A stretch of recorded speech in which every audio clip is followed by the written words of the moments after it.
It's all timing. I'm Jeff Stein with today's Iowa Politics Report. We're barely 6 weeks away from the first in the nation Iowa presidential precinct caucuses, and as always, timing is everything.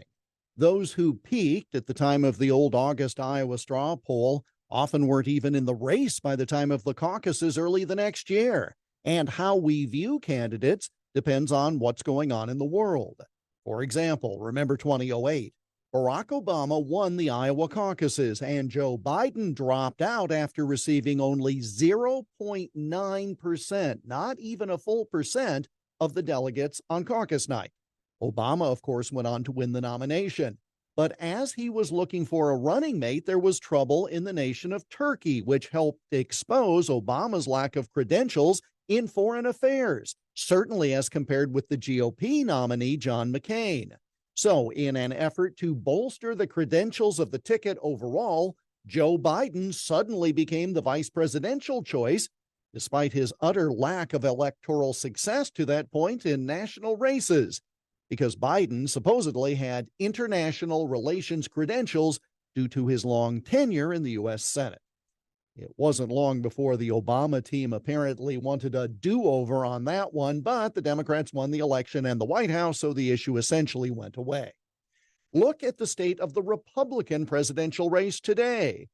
Now, some of these trends were developing before Hamas terrorists struck Israel, but in the time since, Vivek Ramaswamy's outsider status is not as popular as it once was, while Nikki Haley's time as U.S. ambassador to the United Nations has elevated her status in polls and in the also important funding column, winning endorsement and money from the Koch brothers just yesterday.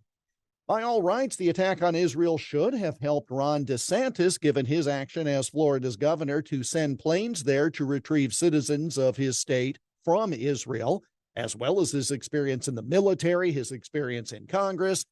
But as has been the case so far since the beginning of his campaign, DeSantis peaked early and has been on a decline ever since. Chances are the Middle East situation will still be a major issue by the time of the January 15 caucuses. But what if that issue cools and something else bubbles to the surface? So many Iowans are still shopping, which is why Iowa is such a great place for the process to start, because we dig deep into the process.